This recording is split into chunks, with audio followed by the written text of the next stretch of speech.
Good morning, aspirants. I am Drishti Jain. Let's welcome you to Ghatna Sutra channel. Today we will study various aspects of current affairs, that is of the 24th June 2025. ये हम कहाँ से पढ़ने वाले हैं? जो topic Indian express में, जो कुछ स्पेसिफिक बिहार स्पेसिफिक है, जो PIB में आया, द हिंदू में आया और इंडियन एक्सप्रेस में आया। ठीक है, तो चलो हम सबसे पहले अपना टॉपिक स्टार्ट करते हैं। Rajasthan, Telangana, Bihar record highest child labour rescues इन फाइनेंशियल ईयर 25। ये किसने कोट किया है? ये एक रिपोर्ट ने कोट किया है। ठीक है, मैं एक बार एडिटिंग स्टार्ट कर देती हूँ। जो भी इंपॉर्टेंट पॉइंट्स होंगे मैं वहाँ पे नोट इंपॉर्टेंट मार्क करते जाऊँगी। ठीक है, तो चलो, ये न्यूज़ में बोला गया है रीसेंट रिपोर्ट बाय, किसकी रिपोर्ट है? जस्टिस एंड केयर हाईलाइट की रिपोर्ट है, जिसने बोला है कि राजस्थान, तेलंगाना और बिहार, तो ये 3 स्टेट आपको याद रखना है। और बोला है कि collectively accounting for over 50% of the 38,388 children rescued across India. तो जितने भी बच्चे रेस्क्यू हुए हैं उसके 50% of the children in 3 state से रेस्क्यू हुए हैं। अब रिपोर्ट की डिटेल्स के बारे में बात करें तो टाइटल है building the case for zero, how prosecution acts as a tipping point to end child labour. ठीक है, ये रिपोर्ट का टॉपिक है। किसने पब्लिश किया है? Centre for legal research and justice and care, ये दोनों ने मिलकर पब्लिश किया है। ठीक है, अब यहाँ पे इंपॉर्टेंट है जस्टिस एंड केयर, उसका ध्यान रखिएगा। फिर डाटा सोर्स की बात करते हैं तो based on the records from child labour tracking system, किस रिकॉर्ड पे बेस्ड है ये दिया गया है और कहाँ से? 1 अप्रैल 2024 से 31 मार्च 2025 तक। ठीक है, अब हम बात करते हैं इसमें की ऑब्जर्वेशंस क्या थे। Most rescued childrens were engaged in क्या क्या चीज़ों में? Garment and bangle making industries, automobile repair shops, massage parlours. Next है sex trafficking and exploitation networks. फिर बोला गया है Maharashtra and Madhya Pradesh reported higher arrest rates despite fewer rescues. तो महाराष्ट्र और मध्य प्रदेश में रेस्क्यू कम हुआ है लेकिन वहाँ पे अरेस्ट रेट काफ़ी अच्छा था, काफ़ी ज़्यादा था। The report underscores the need for, अब इसके क्या इश्यूज़ हैं? Stricter legal enforcement and prosecution, improved inter agency coordination at the national level. India has pledged to eliminate all forms of child labour. अब इंडिया का वो बता रहा है कि इंडिया ने क्या प्लेज किया है। तो all forms of child labour हमको ख़त्म करना है 2025 तक, aligning with the SDG development goal of 8.7। कौन सा गोल? Development goal 8.7। CLTS पोर्टल क्या करता है? एनेबल करता है real time tracking of child rescue and rehabilitation status. अब इसकी कॉन्स्टिट्यूशनल और लीगल प्रोविजंस देखते हैं तो आर्टिकल 24, ये तो हमको पता है, ये काफ़ी इंपॉर्टेंट है, ये ध्यान रखना है। ये प्रोहिबिट करता है employment of children below 14 years of age in hazardous occupations. ठीक है, फिर आर्टिकल 39E और F की बात करते हैं तो directs the state to protect children from economic exploitation and ensures a healthy development. तो इकोनॉमिक एक्सप्लॉयटेशन से प्रिवेंट करता है और हेल्दी डेवलपमेंट प्रमोट करने की बात करता है। फिर आते हैं हम child and adolescent labour prohibition and regulation act 1986। ये 2006 में अमेंडमेंट हुआ, 2016 में इसका अमेंडमेंट हुआ था। तो इसमें बोला गया था bans the employment of children under 14 in any occupation not just hazardous ones. ठीक है, तो किसी भी ऑक्यूपेशन में बैन करता है, जस्ट हैजार्डियस वंस में नहीं। और ये कहाँ का था? ये इंडियन एक्सप्रेस का आर्टिकल था। ठीक है, फिर हम नेक्स्ट टॉपिक देखते हैं education related data will now be on one portal. तो कौन से पोर्टल में? विद्या समीक्षा केंद्र टू बी स्टैब्लिश्ड। तो ये केंद्र का नाम इंपॉर्टेंट है, विद्या समीक्षा केंद्र। अभी न्यूज़ में क्यों है हम इसको देखते हैं। In a move to strengthen educational governance through real-time data integration, the government has decided to implement Vidya Samiksha Kendra in several states, तो including बिहार। तो बिहार में भी ये implement होगा to monitor school performance, enrollment, dropout trends, learning outcomes and related indicators on a centralized digital platform। Key facts क्या है prelims के लिए इसमें जो important है? Initiative है launch of Vidya Samiksha Kendra at state level for unified school data trekking.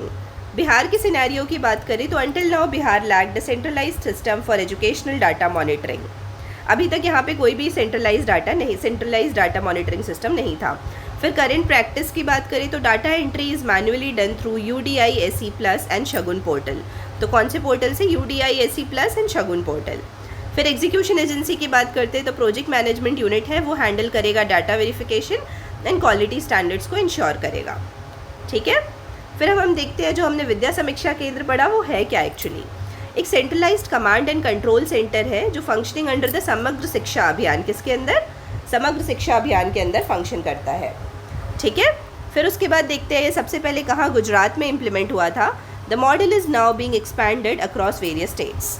इसमें क्या क्या है? AI टूल्स लगे हुए हैं, बिग डाटा एनालिटिक्स है and digital dashboards for real time performance monitoring. ठीक है, मिनिस्ट्री कौन कौन सी इन्वॉल्व है, तो मिनिस्ट्री ऑफ एजुकेशन इन्वॉल्व है और इम्प्लीमेंट किया जा रहा है समग्र शिक्षा अभियान फ्रेमवर्क के अंदर। की इंस्टीट्यूशंस की बात करते हैं तो national informatics centre and second है बिहार एजुकेशन डिपार्टमेंट भी इस पर इन्वॉल्व है। अब रिलेवेंट कॉन्स्टिट्यूशनल प्रोविजंस की बात की जाए तो आर्टिकल 21A है जो गारंटी करता है free and compulsory education for children aged 6 to 14 years. Article 45 की बात करेंगे जो DPSP है, काफ़ी इंपॉर्टेंट है, अर्ली चाइल्डहुड केयर की बात करते हैं एजुकेशन की for the children below 6 years of age. और अदर इंपॉर्टेंट डिटेल्स में UDISE प्लस हमने अभी पढ़ा था वो क्या है, ये एक नेशन वाइड पोर्टल है for school level data compilation. Second है शगुन पोर्टल जो ट्रैक करता है प्रोग्रेस ऑफ स्कीम्स अंडर समग्र शिक्षा। और थर्ड है ये जो अभी हमने शिक्षा केंद्र पढ़े ना, विद्या समीक्षा केंद्र, उससे रिलेटेड डैशबोर्ड्स हैं जो AI एनालिटिक्स को यूज़ करेंगे। ये द हिंदुस्तान न्यूज़पेपर का था, बिहार स्पेसिफिक। ठीक है, अब हम नेक्स्ट टॉपिक पढ़ते हैं, government to launch Navya, a joint pilot initiative for skilling adolescent girls under Viksit Bharat 2045। तो एडोलेसेंट गर्ल्स को स्किल करने के लिए एक नया इनिशिएटिव लॉन्च किया जा रहा है, दैट इज़ नव्या। अब न्यूज़ की बात करते हैं, the government of India is set to launch Navya, उसका फुल फॉर्म क्या है, nurturing aspirations through vocational training for young adolescent girls on 24 June 2025 in Sonbhadra UP. तो कहाँ पे लॉन्च किया जा रहा है, सोनभद्र यूपी में लॉन्च किया जा रहा है and it is a part of विकसित भारत 2047 विजन। और इसका एम क्या है, वोकेशनल ट्रेनिंग प्रोग्राम प्रोवाइड करना है in non traditional job roles to adolescent girls aged 16 to 18 years. अब इसमें फैक्ट्स के लिए क्या इंपॉर्टेंट है कि लॉन्च डेट 24 जून 2025 को लॉन्च हुआ था, लोकेशन है सोनभद्र यूपी का, girls between 16 to 18 years with a minimum education of class 10th। Geographical coverage की बात करें तो 27 डिस्ट्रिक्ट्स में हो रहा है अभी पायलट इम्प्लीमेंटेशन। इसमें एस्पिरेशनल डिस्ट्रिक्ट्स और नॉर्थ ईस्टर्न स्टेट्स भी हैं और इन 19 स्टेट्स के अक्रॉस हो रहा है, focusing on under served and vulnerable groups. ठीक है, जॉइंट मिनिस्टरियल कोलैबोरेशन है इसमें ministry of women and child development का and ministry of skill development and entrepreneurship. Girls के लिए है तो वुमेन एंड चाइल्ड, और स्किलिंग कर रहे हैं स्किल डेवलपमेंट एंड एंटरप्रेन्योरशिप। अब स्किल से रिलेटेड कौन कौन सी स्कीम्स है वो देख रहे हैं हम। तो प्रधानमंत्री कौशल विकास योजना, PM Vishwakarma Yojana and other flagship scheme such as skill India mission. ठीक है, इसमें मिनिस्ट्री कौन कौन सी इन्वॉल्व है जो भी हमने ऊपर देखी, ministry of women and child development और ministry of skill development and entrepreneurship. अब आर्टिकल कौन कौन से कॉन्स्टिट्यूशनल आर्टिकल्स रिलेटेड है, तो आर्टिकल 15 क्लॉज 3 ये एम्पावर करता है स्टेट को to make special provisions for women and children. फिर आर्टिकल 39E जो प्रोटेक्ट करता है चिल्ड्रन एंड यूथ को from being compelled into unsuitable occupations due to economic hardships. और डायरेक्टिव प्रिंसिपल्स की बात करें तो ये एनकरेज करता है एजुकेशन को, न्यूट्रिशन को and employment for women and youth. कहाँ का आर्टिकल का था, ये PIB स्पेसिफिक आर्टिकल था। ठीक है, फिर let's move on to next topic, that is Beej Utsav held across 3 states stresses the role of indigenous seeds in agricultural sustainability. तो बीज उत्सव हुआ है, उसके बारे में हम देख रहे हैं। 4 day का था ये, 4 दिन का था सीड फेस्टिवल जो ट्राइबल रीजन्स में हुआ है, where Rajasthan, Madhya Pradesh and Gujarat meet, emphasizing the role of indigenous seeds in promoting sustainable agriculture, enhancing biodiversity and building climate resilience. अब फैक्ट्स क्या है इसके, लोकेशन है conducted across 60 panchayat in tribal belts of Rajasthan, Madhya Pradesh and Gujarat. ठीक है, पार्टिसिपेशन की बात करें तो 9,400 ट्राइबल पार्टिसिपेंट्स थे, including a large number of women and children. Organising groups की बात करते हैं तो कृषि एवं आदिवासी स्वराज संगठन, ग्राम स्वराज समूह, ये ऑर्गेनाइजिंग ग्रुप में उसके पार्ट थे। और कौन कौन था, सक्षम समूह, Bal Swaraj Samuh, supported by Vaagdhara and NGO based in Banswara. ठीक है, बांसवाड़ा का एक NGO है, ये भी इसको सपोर्ट कर रहा है। अब इसकी की एक्टिविटीज़ क्या क्या थी, इसमें बीज संवाद हुआ था जिसमें सीड डायलॉग्स हुए थे, बायोडाइवर्सिटी फेयर्स लगे थे, सीड बॉल प्रिपरेशन वर्कशॉप्स थी एंड ट्री प्लांटेशन कैंपेन्स थे। ठीक है, कम्युनिटी रिकॉग्निशन की बात करते हैं तो Beej Mitra, that is seed friend, recognition for community seed champions. और बीज माता की बात करें तो सीड मदर, ये अवार्ड किया जाता है, awarded to women farmers preserving native seed varieties. ठीक है, फिर कॉन्स्टिट्यूशनल प्रोविजंस की बात करते हैं इसमें तो आर्टिकल 48A है, directive for promotion of environment and biodiversity, protection of environment and biodiversity. Article 51A clause G है जो फंडामेंटल ड्यूटी है preserve the natural environment including forest and wild life. Sustainable development goals की बात करते हैं तो SDG 2 और SDG 13। SDG 2 में बात की गई है हंगर को एंड करने की एंड प्रमोट सस्टेनेबल एग्रीकल्चर, और SDG 13 में बात की गई है अर्जेंट एक्शन लेना है टू कॉम्बैट क्लाइमेट चेंज। ये कहाँ का आर्टिकल था, ये द हिंदू का आर्टिकल था, ठीक है। फिर नेक्स्ट हम देखेंगे Shershah Suri storm included in nation's water heritage sites. तो ये न्यूज़ क्या है, the Indian national trust for art and cultural heritage INTACH has included Sher-Shah Suri storm in Sasaram and Agam Kuan in Patna among the 13 newly identified water heritage site। तो इसको क्या बोला गया है, वाटर हेरिटेज साइट, किसके under, national water mission के अंदर। तो टोटल 13 साइट्स आइडेंटिफाई हुई है अंडर 13 डिफरेंट स्टेट्स। बिहार में आउट ऑफ 78 एंट्रीज 3 को सिलेक्शन मिला है। तो कौन कौन से हैं इसमें, रोहतास में शेरशाह सूरी का टॉम्ब है सासाराम में जो पड़ता है, आगम कुआं है जो पटना में है, और तेल्हार कुंड है जो कैमूर डिस्ट्रिक्ट में है। अभी हम यहाँ पे शेरशाह सूरी के टॉम्ब के बारे में देखेंगे। ये 1548 में बना था, इस्लाम शाह ने बनाया था जो सन थे शेरशाह सूरी के। ये आर्टिफिशियल लेक है जो सासाराम में बिहार में वहाँ सिचुएटेड है। ये फाइन एग्जाम्पल है इंडो अफगान आर्किटेक्चर का जो हाइड्रोलिक डिज़ाइन को फीचर करता है। अब हमने नेक्स्ट देखा ना आगम कुआं था, तो उसमें क्या है, one of the India's oldest and most enigmatic water structures है। ये believe to date back to the Mauryan era possibly under emperor Ashoka. तो 3rd सेंचुरी BC में जो एम्परर अशोका थे उनके टाइम का बोला जा रहा है। Referenced by the Chinese traveller Fahien, तो फाहियान ने इसका मेंशन किया है। इसकी डेप्थ एस्टिमेटेड की जा रही है 62 फीट की, known for mythological and historical value. ये एक प्रोटेक्टेड साइट की जैसे लिस्ट किया गया है ASI के द्वारा। मिनिस्ट्रीज़ में कौन कौन सी है, सिर्फ अपन को नाम देखना है। मिनिस्ट्री ऑफ जल शक्ति, डिपार्टमेंट है वही हमने देखा national water mission, implementing agency है इंटैक, हेडक्वार्टर्स है न्यू दिल्ली, और ये प्रिजर्वेशन ऑफ हेरिटेज स्ट्रक्चर्स में इन्वॉल्व है, ठीक है। फिर नेक्स्ट आते हैं कॉन्स्टिट्यूशनल प्रोविजंस। तो आर्टिकल 49 की बात करते हैं जो कल्चर से रिलेटेड है। Mandates the state to protect all monuments और places of artistic and historic importance.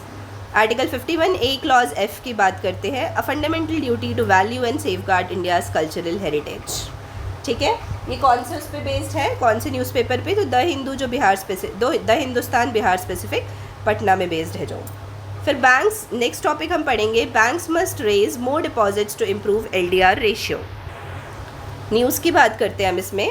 According to a report by Fitch ratings, तो कौन सी, Fitch ratings, Indian banks need to increase their deposit base to maintain a sound loan to deposit ratio, specifically as loan growth is expected to rebound to 12 to 13% in financial year 26 following a 50 basis point rate cut by reserve bank of India. तो reserve bank of India का जो rate cut है उसके हिसाब से बात की जा रही है।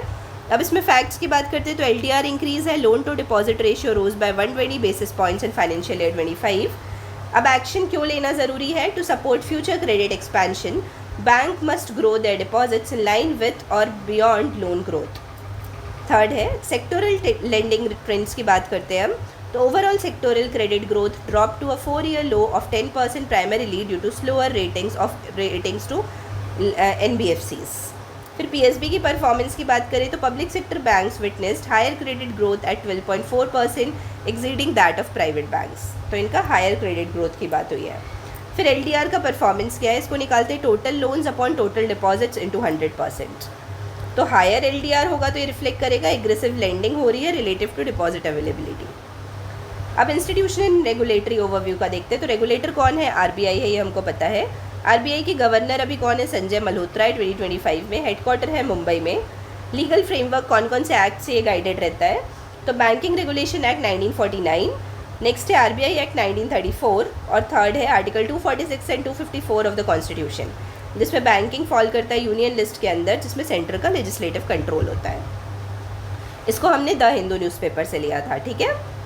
फिर नेक्स्ट हम देखते हैं India seeks pause in World Bank expert proceedings over Kishan Ganga and Ratle. तो किशन गंगा एंड रेटिल की बात हो रही है। देखो यहाँ पे डायग्राम बना हुआ है इंडस की और उसकी ट्रिब्यूटरीज़ का। तो इंडस की ट्रिब्यूटरीज़ कौन कौन सी है, तो इंडस की ट्रिब्यूटरी है चेनाब, झेलम, रावी, ब्यास और सतलज। न्यूज़ की बात करते हैं तो इंडिया ने फॉर्मली अर्ज किया है world Bank appointed neutral expert Michael Lino को to suspend the proceedings related to Kishan Ganga and Ratle HEP।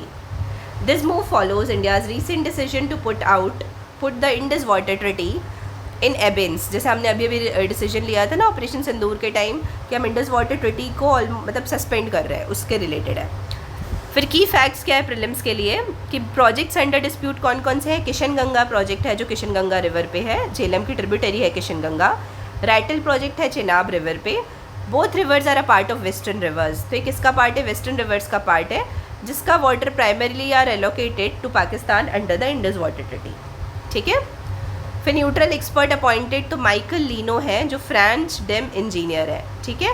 और प्रेसिडेंट है international commission on large dam के। इनको अक्टूबर 13, 2022 को वर्ल्ड बैंक ने अपॉइंट किया था under article 9 and annexure 5 Indus water treaty को हेड करने के लिए। अब इंडस वाटर ट्रीटी की बात करते तो 1960 में साइन हुई थी, वर्ल्ड बैंक ब्रोकर था। वाटर एलोकेशन की बात करें तो eastern reverse exclusive use by India. कौन कौन सी? रावी, ब्यास एंड सतलज। फिर वेस्टर्न रिवर्स की बात करें तो इंडस, झेलम और चेनाब है जो allocated to Pakistan and India permitted for non consumptive use. तो इंडिया भी यूज़ कर सकता है पानी, हमारे यहाँ से होके निकल रही ना reverse, but non consumptive use के लिए है। फिर मिनिस्ट्री कौन कौन सी इन्वॉल्व है? तो ministry of external affairs involve है, ministry of Jal Shakti involve है, वर्ल्ड बैंक इन्वॉल्व है। वर्ल्ड बैंक का हेडक्वार्टर कहाँ पे है? वाशिंगटन DC में। It acts as a facilitator and mediator under the treaty framework.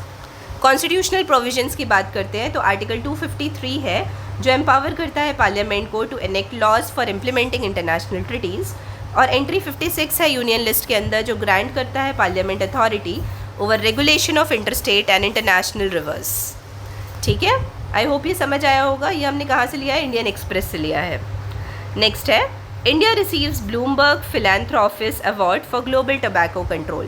तो बस हमको इसमें ये याद रखना है, इंडिया को अवार्ड मिला है 2025 का Bloomberg philanthropist award for global tobacco control. ये अवार्ड प्रेजेंट किया गया था to the national tobacco control cell under ministry of health and family welfare. World किस टाइम प्रेजेंट किया गया था? During the world conference on tobacco control held in Dublin, Ireland. अब की फैक्ट्स क्या है इससे रिलेटेड? तो अवार्डिंग ऑर्गेनाइजेशन कौन है? ब्लूमबर्ग फिलैंथ्रोपिस्ट जो हमने देखा in collaboration with WHO global tobacco epidemic report. Award कौन सी कैटेगरी में मिला है? O कैटेगरी में, offer help to quit tobacco use. मतलब हमने टोबैको यूज़ कंट्रोल करने के लिए हेल्प किया लोगों को under the WHO empower policy package. फिर आते हैं अदर अवार्डी कंट्रीज़ कौन कौन सी थी? Mauritius, Mexico, Montenegro, Philippines and Ukraine. फिर इंडिया की इनिशिएटिव्स क्या है under the national tobacco control program? तो establishment of tobacco cessation clinics and medical and dental institutions, screening and counselling services through Ayushman Arogya Mandirs, launch of national tobacco quit lines cessation and services, integration of NTCP and other national scheme, execution of legislative actions, public awareness drives and health warnings। तो ये सब में हमने help किया है। Next है training programmes for health care providers in tobacco de addiction support. अब इसके इंपॉर्टेंट इंस्टीट्यूशंस हेडक्वार्टर्स कौन कौन से हैं? तो निम्हांस है, national institute of mental health and neuro sciences जो बेंगलुरु में है। फिर ministry of health and family welfare है, निर्माण भवन, न्यू दिल्ली। कॉन्स्टिट्यूशनल प्रोविजंस की बात करते हैं तो आर्टिकल 47 में मैंडेट किया गया है स्टेट को to provide improve nutrition and public health and prohibit harmful substances. फिर आर्टिकल 21 को जो इंटरप्रीट किया है कोर्ट ने, that is right to life, तो उसमें राइट टू हेल्थ भी है। एडिशनल की पॉइंट्स की बात की जाए तो WHO का जो एम्पावर अभी हमने पढ़ा उसमें क्या क्या है? M is for monitor tobacco use, P is for protect people from tobacco smoke, O is for offer help to quit, W for warn about dangers, E for enforce bans and R for raise taxes। फिर NTCP launch किया था 2007-8 में as a centrally sponsored, national tobacco control programme की बात हो रही है, as a centrally sponsored scheme है ये। और इंडिया सिग्नेटरी है to the WHO framework convention on tobacco control. और ये हमने कहाँ से लिया है ये आर्टिकल? ये हमने द इंडियन एक्सप्रेस से लिया है, इसका सोर्स है ये। ठीक है। तो आई होप ये समझ आया होगा आपको आज का करंट अफेयर्स। तो जो भी हमने हाईलाइट किया उसको एक बार प्लीज़ अच्छे से देखिएगा फिर से। ठीक है। आप सभी को बहुत बहुत धन्यवाद and all the best. Thank you.